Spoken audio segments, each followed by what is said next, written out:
Abby Osborne. I'm the Vice President of Public Policy and Government Relations here at the Chamber. This is our first of many Lunch and Learn series on our cybersecurity initiative, working with our Cybersecurity Leadership Council, which many of the people in attendance here today are on the council. If you are on the council, can you just raise your hand? Just by a show of hands of who's here. So 4 of you. Appreciate their support, their guidance. They're actually the ones that build the program, think through the process. This Lunch and Learn series will be 5 topics that will build upon each other. So we really encourage you, as you can tell, we feed you, and it's free. Come, learn, but continue to come month to month so your skills continue to build upon one another. And you can see the topics here on the sheet in front of you. So there'll be same type format every month, different topic, different either a panel type setting or a guest speaker like we have in Mark here today. But they'll start to build upon each other. The final topic, which is the local case studies, that will actually take place at the annual Cybersecurity Conference, which will take place in March, so March 27th. So that will be a breakout session at the Cybersecurity Conference. Now that one you will have to register and pay for, but all the other ones will be free, and we hope we can just continue to get this topic out, get some skills out there, and make sure the awareness is out there. Visit the website. The website is listed on here somewhere. No, it's just slchamber.com/cyber. It's a landing page with a ton of information that you can download. You can utilize. This topic today will be Facebook Live as well as everything else, so we can continue to get this out and push it out and have our partners push it out. So with that, let me introduce Mark Roberts. He comes to us from the FBI. He's going to walk through knowing your enemy. He's got a presentation that he will put in front of us, and I'll let him introduce and give him your background, but you can see his bio in front of you. But we're really excited to have him, honored to have him here with us today. There will be a few minutes at the end to ask questions, so if you can just jot down your questions and wait till the end of his presentation, and then we'll pass around the microphone and let you have an opportunity to ask the questions. Sir, the guy that just came in, we're going to have you come to the front. Please. Please, we're out of papers in the back, so that means you have to come to the table in the front. You too, sir. You too. Okay. Well, again, thanks everyone for being here.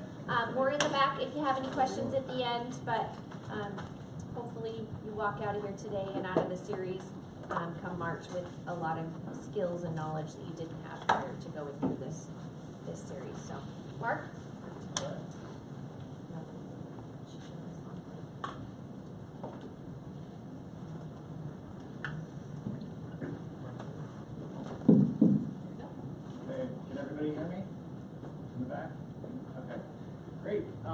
My name is Mark Roberts. My supervisor, Jeff Collins, was supposed to do this presentation, and he got sent to Morocco to teach a cyber class at the last minute. So he had this topic of know your enemy, and I messaged him saying, hey, did you have a specific presentation related to this? And I never heard back from him since he's overseas. Mark, can you just step a little closer to the microphone? Yeah, so I have a presentation that I will talk about the types of enemies. I'll give you an overview of the FBI cyber program. I'll talk about a lot of the threats that we're seeing and the types of cases that we investigate, and go from there. So the FBI Salt Lake City office covers, I think, the largest area in the whole FBI. We have 56 field offices, and we cover all of Utah, Idaho, and Montana. Each state, so our main headquarters is by the airport, but we also have several satellite offices throughout those 3 states. You can see the number of agents we have. The cyber program's been beefed up a little bit, so we have some more agents now. But as you can see, it's still fairly low in Utah, or in Idaho and Montana. There's only 1 agent that basically covers the whole state for cybercrime. So you can imagine how overwhelmed they could get from all the crimes that are happening. We also have added computer scientists, and we have another one coming on board soon. That's been great to bolster our program because a lot of our agents don't have highly technical skills, and so we get some computer scientists on board that know a lot of the technical programming and things that they need to help us analyze malware and things like that. So when I joined the FBI, I don't think cyber was even really on the map for one of the top priorities of the FBI. It was a very small program. There weren't too many agents working it. It was mainly just child pornography, and then it has exploded over the last 16 years and has become the number 3 priority, just below terrorism and counterintelligence. And so a lot of resources have been directed toward the cyber program.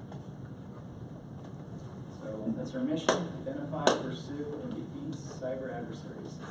And our main goal is to not only detect these adversaries, but also to stop what they're trying to do, whatever that may be. And I'll talk about a lot of the different types of crimes that they're committing.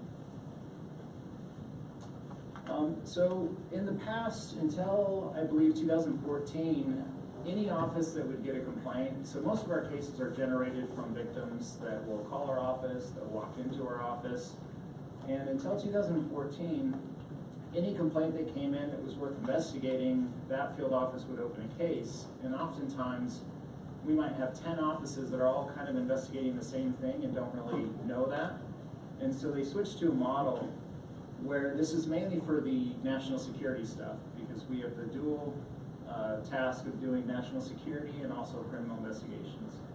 We switched to a model where we'll have one office be a strategic office for a specific threat, national security threat, and then a certain number of offices be tactical offices to support that. So any complaint that comes in Los Angeles, for example, that's under what we cover, they would send it to us instead of opening their own investigation. And it's been really good at deconflicting a lot of the investigations, so we're not duplicating efforts. People might not know that we do have a lot of agents overseas in the embassies. That's how we get work and assistance done overseas. We have no jurisdiction in other countries, but we do have people that are in the embassies, agents, that will liaison with the law enforcement agencies overseas and the governments to try to get investigative work done for us. Some countries are a lot more cooperative than others. Some really don't help us at all. All right, the threat actors. I guess this goes along with the know your enemy part of it. Hacktivism was big a few years back, and you saw Anonymous in the news a lot. They were targeting certain companies or organizations, trying to shut down their websites, things like that. It's really died off quite a bit, and we haven't seen that a lot recently. Criminals are going to be about 90% of what we're seeing. They have all different types of schemes. They're constantly evolving. They're constantly finding new ways to get money. And the crime of the past, which was mainly done in person and conducted in person, is now almost all over the internet. And these people can hide in other countries. They can pose as whoever they want to be. And it's become a huge problem here, even locally. The insider threat is another one that we do see from time to time. A lot of times it's disgruntled employees that are mad that they were fired or they're going to be fired or something. They didn't get a job, and they will sometimes steal company, intellectual property or secrets or sales numbers, things like that, and take them to other companies, or they'll sabotage the network and shut down, delete data, things like that. But there's also the national security insider threat, which we've investigated some cases, and I believe I have a slide showing one of those, where a lot of the technology in the world is developed in the United States, and that's highly sought after, and there are a lot of countries that are desperately trying to get that information through bribing, through working for these companies as contractors, things like that, and stealing the data. Espionage kind of goes hand in hand with some of the national security insider threat I talked about. Terrorism and warfare, so far to date we haven't seen a lot of that. If you might remember in the news, I don't know if it was a year or two ago, the Ukrainian power grid was basically shut down, or parts of it were, by Russia, I believe, and that's something that we could face in the future, which is always a constant concern of ours to monitor that type of things and to beef up the infrastructure in our country. So I'm going to show you a video. Hopefully the sound is decent on this. Well, we turned up the sound more.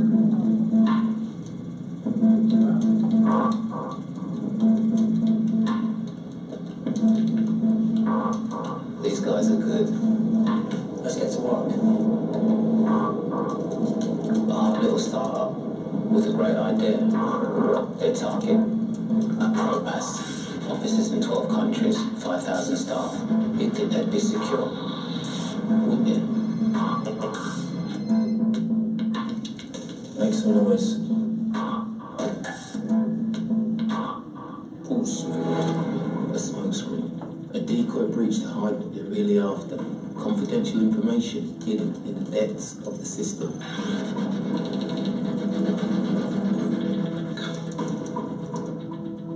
Still here? The computer's crashed. Morning, Clark. See you Monday. It's okay. Right now, the chances are someone, somewhere, is attacking you. And you don't even know it. Okay, chaps. We're in. I bet you're wondering how they got this far.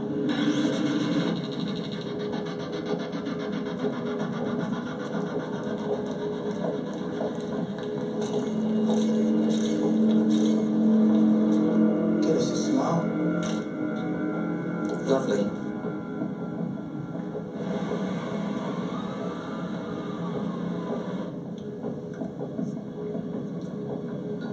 She's in.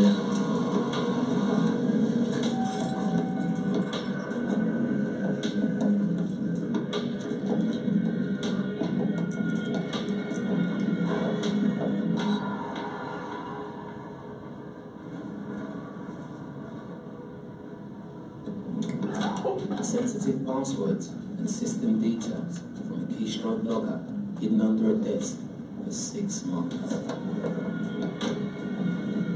You got it? Easy. These guys, they know it all.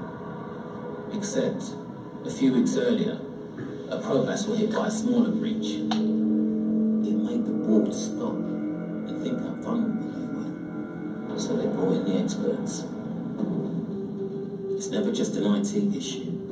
They carried out cybersecurity training from boardroom to basement, identifying what was critical to the business.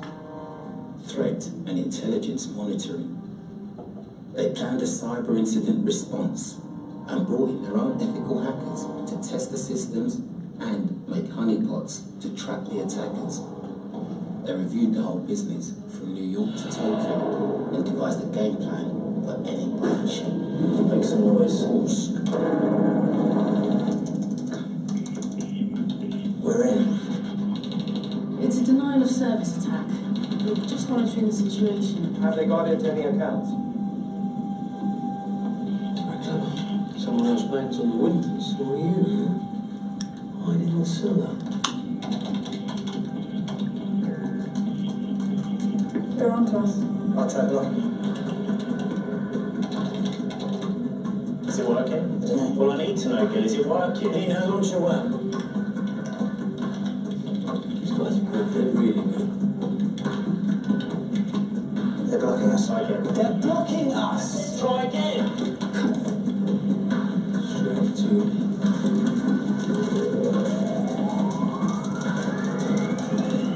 gotcha.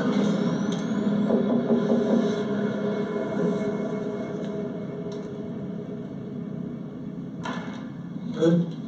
Or not good enough? You're okay. Traffic's blocked. You can win, but there's always a next time. Who's next? Kobashi Tech. Criminals just get smarter, Who have we got for the smoke screen? Take your pick. and they're everywhere. The breach will happen, and when it does, will you be ready?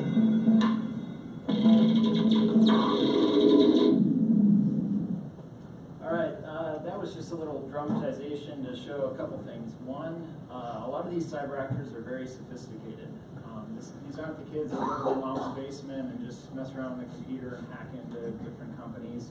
A A lot of these are organized crime groups that have teams of people that handle all aspects of the breaches. Another thing to note in that video is that they detect the breach right away and there's a team sitting on it waiting. That's not realistic at all, typically. Obviously there are things in place that can block a lot of the attacks, but a lot of times, and I'll talk about that in a minute, they don't go notice for several months. Here's just kind of it's probably hard to see for some of those in the back, the anatomy of the breach. First, they do a lot of recon. A lot of the crimes I'll talk about, these individuals, they do research online. They looked at LinkedIn, they looked at different social media things to learn about people within the company. And that will help them, which I'll show you later in some of the crimes they commit. They usually get in through phishing. Phishing is where you receive an email that is trying to get you to click on a link or open an attachment, and that is the easiest way to infect any computer, any network. Once they get in, they typically poke around the network, try to get to other areas of the network, find where the valuable data is. They'll then exfiltrate that data to other servers or to services like Dropbox, Google Drive, things like that. And they try to stay inside the network undetected. So the ability to detect a lot of these breaches depends on their expertise. A lot of like I mentioned, the kids in their mom's basements, they're very easy to detect. It's not that difficult. As they get more advanced, the criminal actors have gotten pretty advanced. Then when you get to the nation-state actors, the foreign adversaries that are hacking, they are very good. They often go undetected. They have zero-day stuff, which means it's unknown, so no virus programs or anything like that will detect it, which makes it difficult. So Verizon puts out a data breach report every year that talks about a lot of the aspects of cybercrime. So 89% of the breaches had a financial or espionage motive. And it talks about more than 2/3 took months or longer to discover. So ransomware, which I'll talk about in a minute, was huge about 2 years ago or so. It's really died down, but it is still there. So it shows that almost 28%, I think the interesting stat on the bottom, 73% were outside people, 28% were internal actors, whether it's employees or people, committing espionage, things like that. That's a pretty high percentage. And one interesting statistic is that 4% of people will click on anything in any email.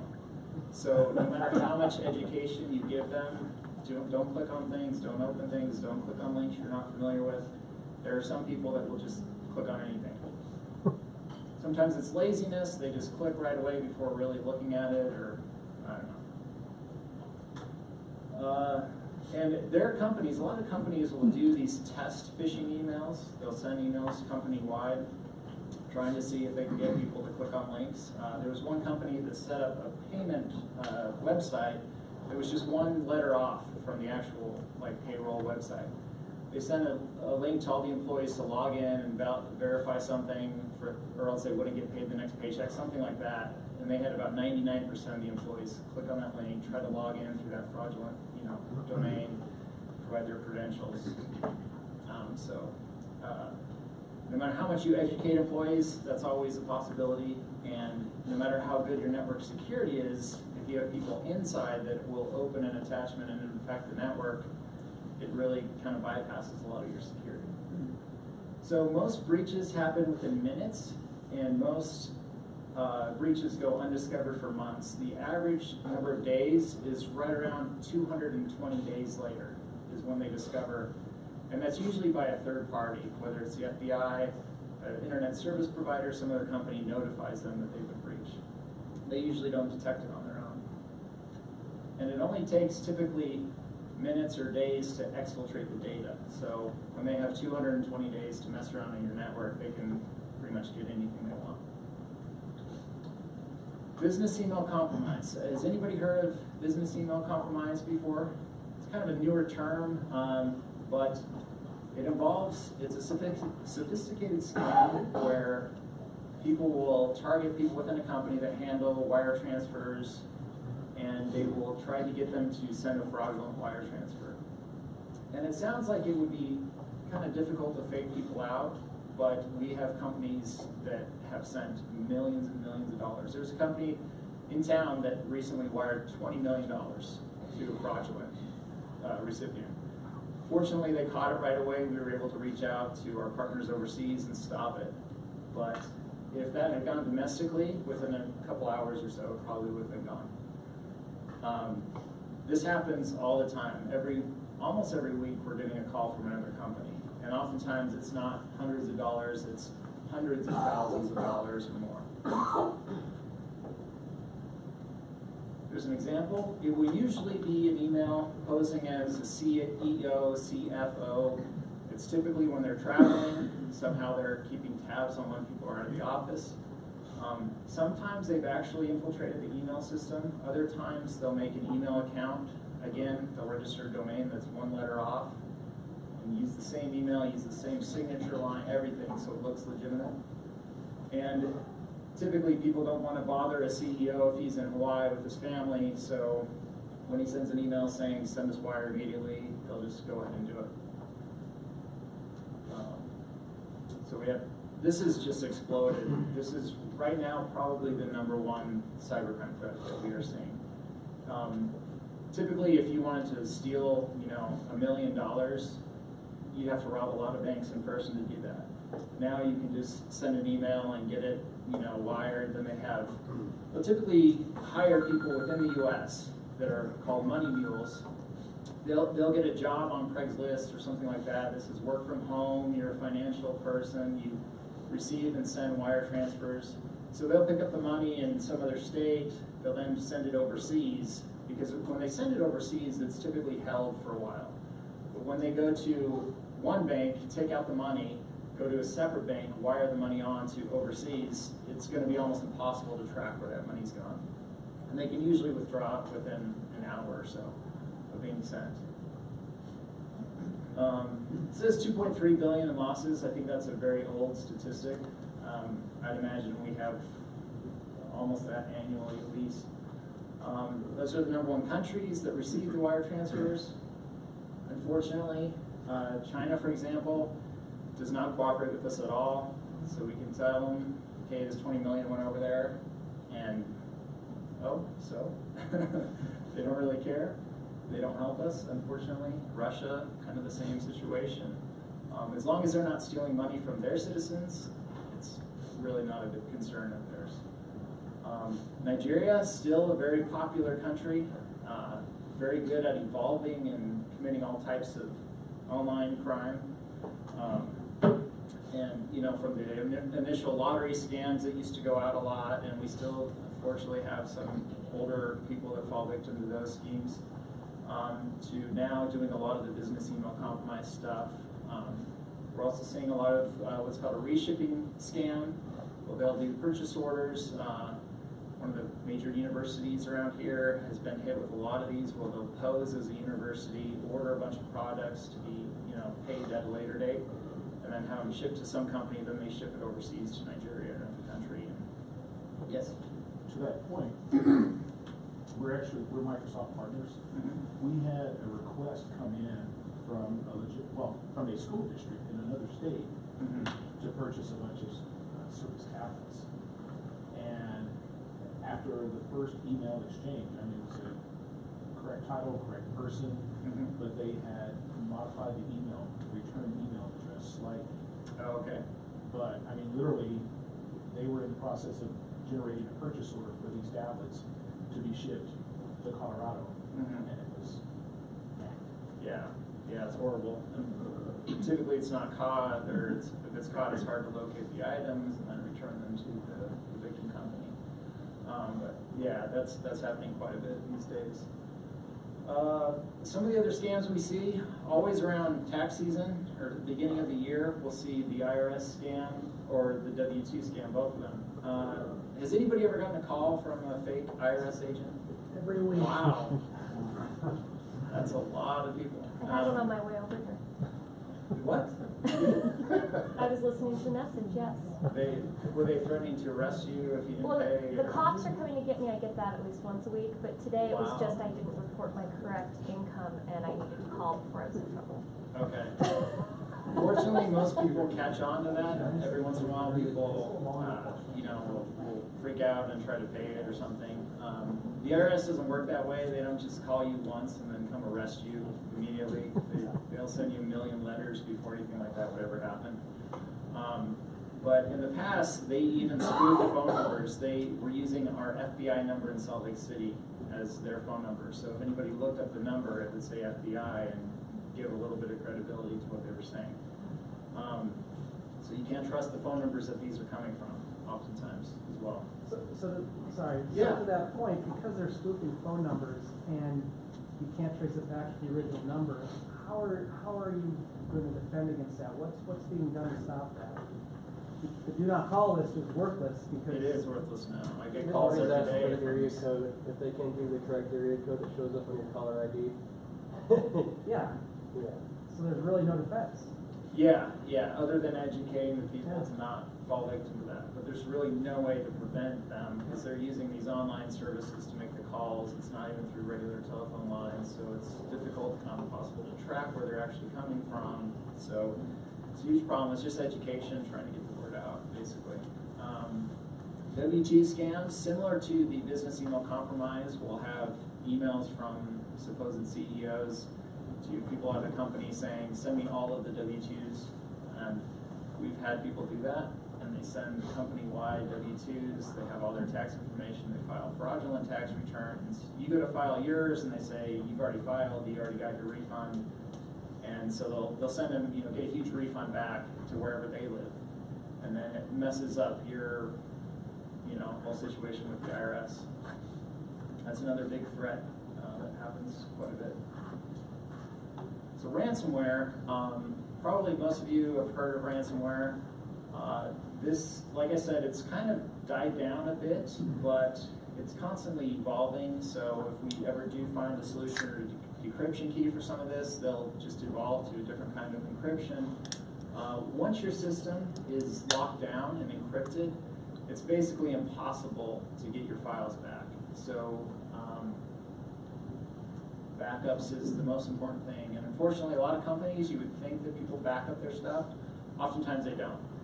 And so when their files are encrypted, they better, a lot of them end up having to pay the ransom, get the key, hope it works. If not, they could lose everything. So we urge everybody to have good backups. Also keep them offline. Don't have them connected to the network. Because if you have an external hard drive, for example, connected to your network, it will be encrypted as well. Anything attached to that network could be encrypted. There's just an example of a ransomware screen.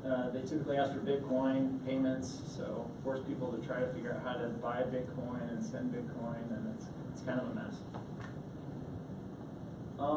The one thing I'll say about ransomware, for example, people don't really have to be technical to do these kinds of scams. You can go online, you can go on the dark web, you can buy packages, basically software packages of ransomware, send them out in files, and you control it all. So you don't have to have any of the technical ability to actually create this. You just buy it from somebody, put in your own encryption key, and you can mass send out emails to people trying to infect computers and get the ransom. Bitcoin is very difficult to track. It's not impossible. It's not completely anonymous, as people used to think, but it's often overseas, again, in countries that don't really cooperate. So even if we track it down, it's very difficult to get the money back. So one other thing that we have seen a couple cases of is crypto mining. Instead of going into a company and stealing their data, their secrets, their information, they'll just go into a large company and use all of their computers to mine cryptocurrency at night. So they'll put the software on there, and they'll have potentially, thousands of computers at night just mining Bitcoins or other cryptocurrencies. So it's a type of malware, it uses up a lot of resources, things like that. But we have had some cases of that, which is kind of interesting. So insider threat, I've already talked about that quite a bit. A lot of the threats, especially in the area, are some of the government contractors that develop a lot of the technology, military technology, things like that. We also have a lot of tech companies in the area that create some products that other countries are interested in. So a big problem with a lot of the security with companies is they might have a very secure network, but then they have vendors or contractors they do business with who don't. So they'll breach one of the contractors and then get into like a Lockheed Martin or something like that and try to steal data. This picture shows two jets. One is our F-35 stealth fighter that we have, I believe, the largest squadron here in Utah, in the country. And you see the Chinese J-20 jet, which is an exact copy. They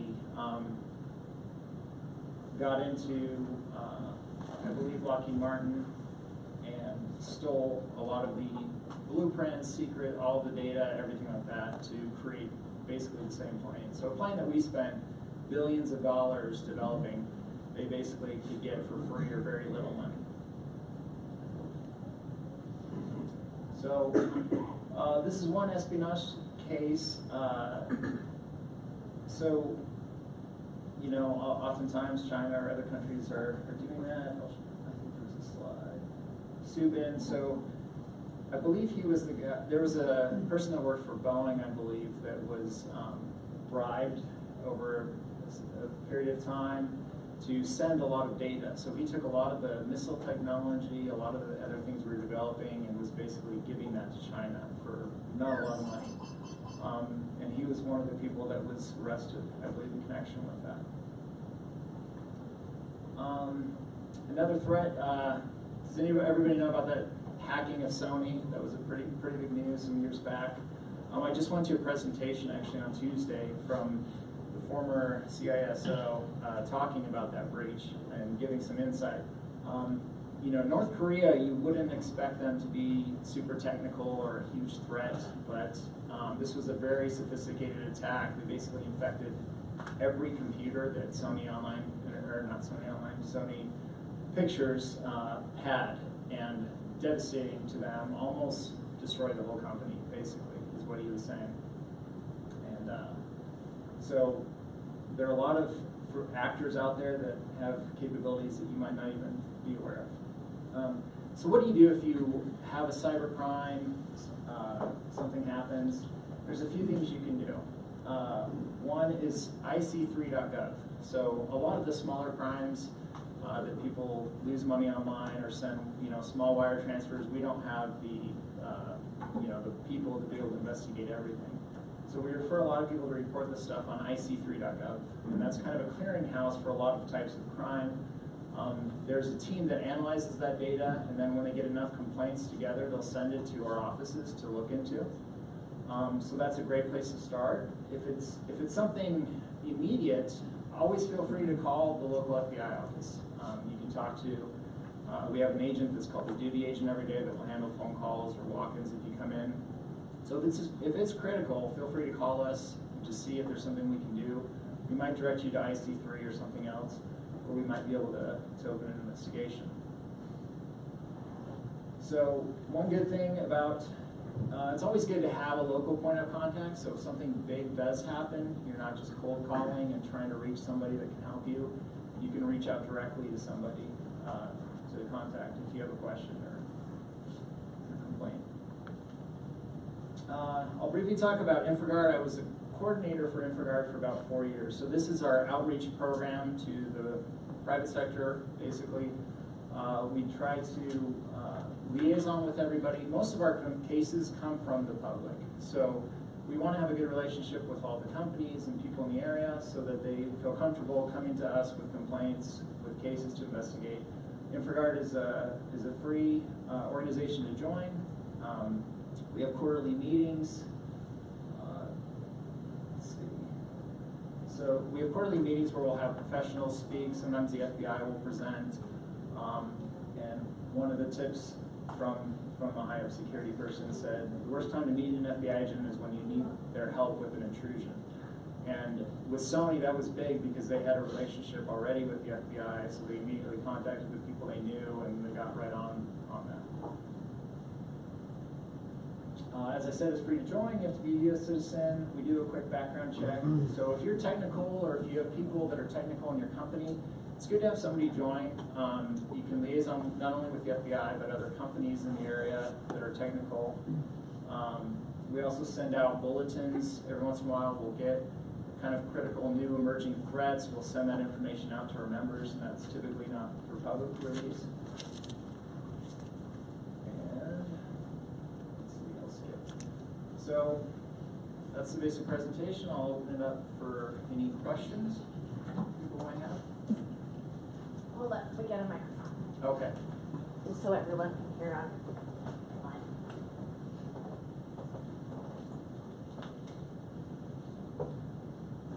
I don't know who had your hand. Okay.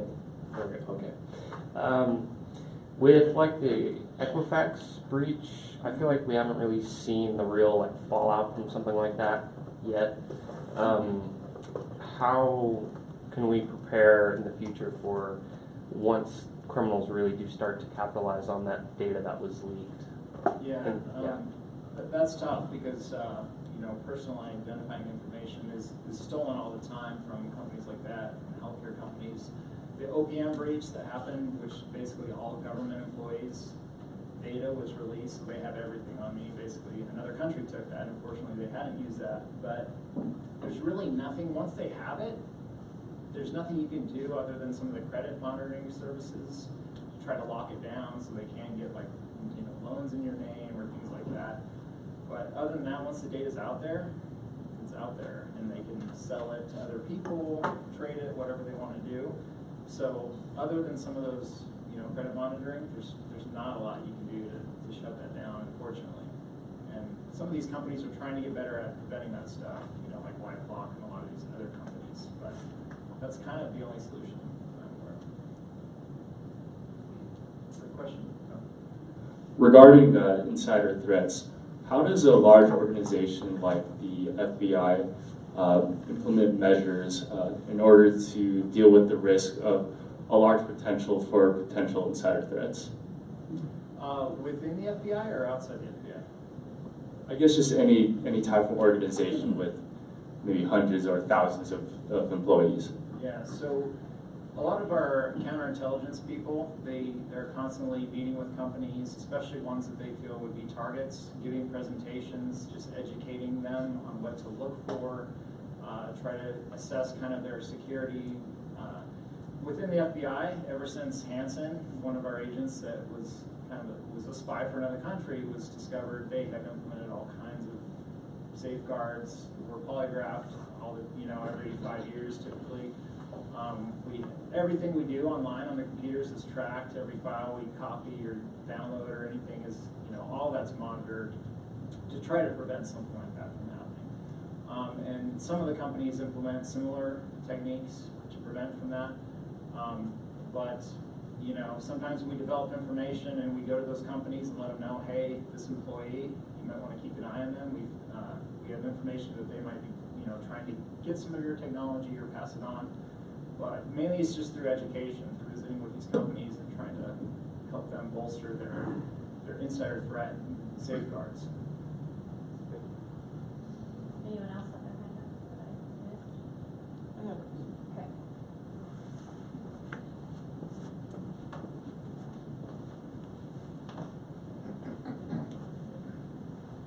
So one of the things that we've been talking about in the industry for a long time is that ransomware, but you said over the last couple of years it's died down as far as what they've been using. And why do you think specifically ransomware isn't being used as much? Just because the other ones are easier to do? I think probably a lot of those people have shifted to like the business email compromise scams because they get a lot more money. Typically with the ransomware, if it's just an individual's computer, they might get a few $100s from them. Even companies, there was a huge hospital, I think in LA, that was infected. Initially they wanted millions of dollars. They ended up paying, I think, like $14,000 to get it unlocked. So I think they probably saw that there wasn't a lot of money there, and and so they've shifted to other avenues. Possibly it's also been that we've been able to successfully track some of these people through the Bitcoin transactions, and so that might be a fear of theirs. So I think a lot of them have shifted to the business email compromise scheme because it's usually a lot higher paid.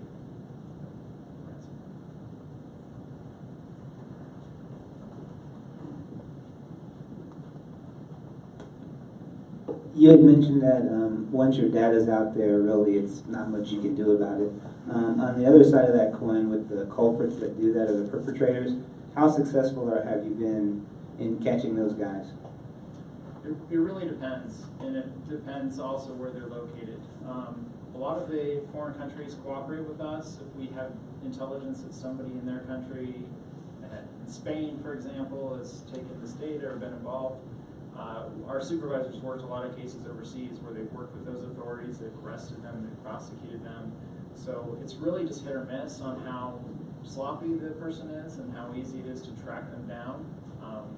We have another case that's not public, but we have tracked down a criminal from Russia that infected some websites in Utah, stolen a bunch of credit card numbers. So it really just depends on how noisy they are when they do it, if we're able to track them down, and it depends a lot of times on where they live, if the countries will help us or not. So I can't give you a percentage or anything. A lot of them go undetected, or or they're just in a place where we can't get them, basically.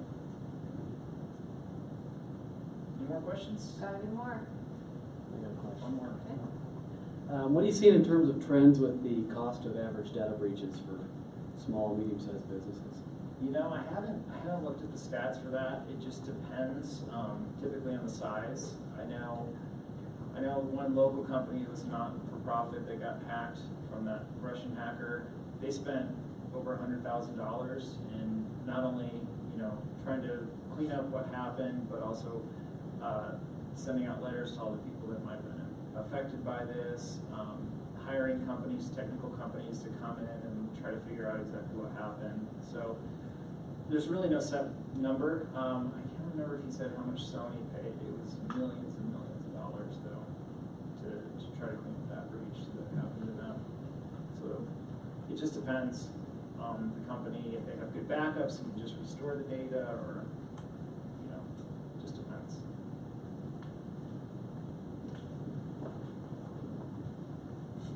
IBM actually has a pretty good data breach calculator, and I'd be willing to share that URL with anyone. Admittedly, it's kind of geared towards medium enterprise in the hundreds of millions, and so the average data breach is around 8 million, and then it varies by vertical. So if you're in healthcare, it's going to be higher because of the value of that data, or if you're in the payment industry. But it's a really interesting site, but it's shocking. $8 million is the average that they calculate on the average data breach. That's a huge expense. Thank you. Anyone else? Yes. Specific question. Okay. Has anyone ever come to you with matters concerning personal, cellular and phone communications, calls being interrupted or dropped as a result of marketing, business calls, and you get calls coming in from other callers that, as a result, drop your calls, or no? I haven't had anything like that. No. Okay. I do get the marketing calls every day, though. Yeah, it's peculiar that when it happens. Yeah, and that's kind of gotten out of control. Before, like somebody mentioned the do not call list, it kind of helped prevent a lot of that. Now these people don't care at all, and they'll just mass call every number, so you get telemarketing calls all the time. I'm just wondering what kind of algorithm there is out there that would put your number at the top of results for that kind of activity to take place. I think they just literally go through every number and just call, mass call everybody. So when your phone heats up for no apparent reason.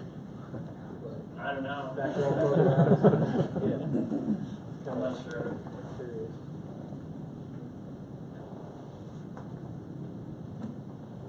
Who else? Okay. Speak up, because this actually, the battery's dead, so go right ahead and just be loud. No, it's not working. So we were on the crypto locker, now we're on the business email scams or whatever. Do you have any indication of what's next and what we should be looking out for? I don't. These people are intelligent, they're skilled, they're constantly evolving, trying to see what works. They're doing reconnaissance, they're looking at social media, trying to find out how they can get people to click on things, what kind of email would get you to click on it. I don't know, business email compromise is definitely, in my mind, the highest priority scam that's going on right now. I don't know what the future holds. It's hard to say. Yeah.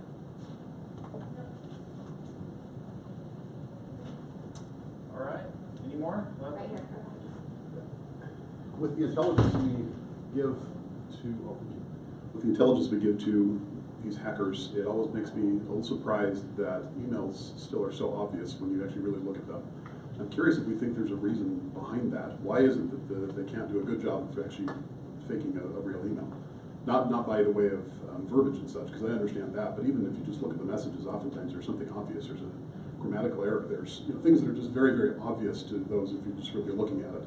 They're obviously still catching a lot of people, but that's what scares me is what happens when it actually really looks very good and it's very well duplicated. Yeah, and I've seen that. I've seen where they, just change the one letter in the domain, so everything's the same. They CC all the same people that would be copied. They have the same signature line, everything like that. Just depends. A lot of the foreign people don't, English might not be their first language, so it's obvious to spot the grammatical errors. But then you have that 4% of people that will click on anything, or people that just briefly scan an email. Oh, I better open this, spreadsheet and infect their whole network. I don't know. There are people that are sophisticated. Sometimes they actually infiltrate the email system and send emails from within, and then it's almost impossible because it is the legitimate email. So, just depends on their level of sophistication, but some are easy to spot, some are basically impossible to spot. So the obvious ideal solution is deterrence, which requires constant vigilance by people who've got hundreds of emails, and it's just not easily soluble. What is the prospect for the alternative, which is retribution? Cut anyone's head off in our country, but it seems that, for some low-level criminal who smashes and grabs, and he gets sent to the slammer, and these sophisticated criminals, when we can get our hands on them, it seems to me they get off really light.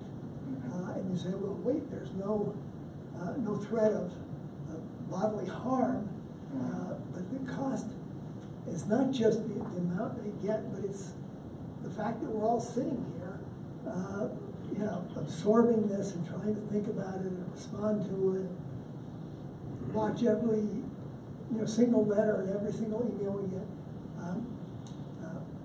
Is there any way to offset the cost of warehousing these people in prisons by seizing money from organizations they're affiliated, etc.? There is sometimes, we've worked a lot with Nigeria recently because it's huge there, and we have been able to freeze accounts overseas sometimes to get restitution. A lot of times once the money's wired or gone, it's gone. It's almost impossible to track. You wired it between multiple bank accounts, and you don't know where they wired it from after they took it out of the first one. And cyber laws are evolving. A lot of states that used to not have any cyber laws have passed things to try to be, stricter on cybercrime and to give harsher penalties. I know that happened in the past with child pornography. One of my first subjects got 2 years in jail, and then now they get 10 years in jail for the exact same crime that they committed. So those laws are constantly evolving to try to raise the penalties. Well, I encourage that, but what one hears is people who lock their doors. Most criminals, really great criminals, can break in, but most of them just go on to a lower defense environment. But if you increase the cost, so that people, instead of getting put away for, as you suggest, a few years, get 10 years, that's a perceived cost, and it can, I believe, suppress this sort of crime. One more back there. A while back, the U.S. Announced that Russia had infiltrated some of our power grids and had been transversing left and right for quite some time. I'm just wondering if you have any update on that and what's being done to prevent that in the future, because to me that's one of the biggest quote-unquote doomsday scenarios is the bringing down one of our power grids. Definitely. I don't know that specific case. I'm sure it was handled in another office most likely, and so we typically don't talk too much unless we have something related to it. I know there have been some low-level breaches of some of our, whether it's water systems or things like that, but nothing that's caused any harm. That again is just working with those cities, working with those states to try to bolster their protective measures on those networks and try to take a lot of that offline if they can, because if not, it's vulnerable to these attacks. And it is definitely scary to think of them shutting down the power grid or messing up. They can do all kinds of damage with our infrastructure. Okay, Mark, we have one more. Okay. I might be able to just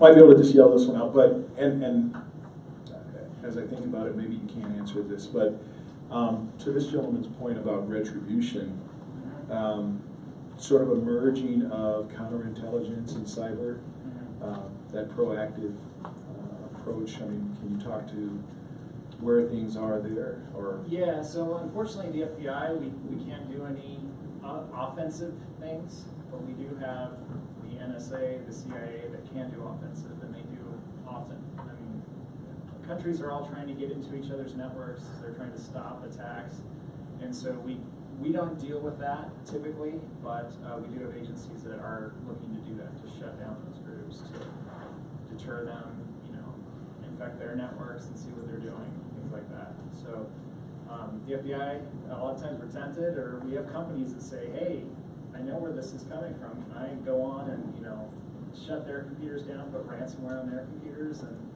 I would want to do that if I was a private sector person, but unfortunately we can't do that. Any final thoughts? No. Thank you for your time. Hopefully you learned something. Yeah, no, this was a real joy, and it says he's a secret agent, and I would agree with the movie that we watched a little bit ago. It was pretty scary.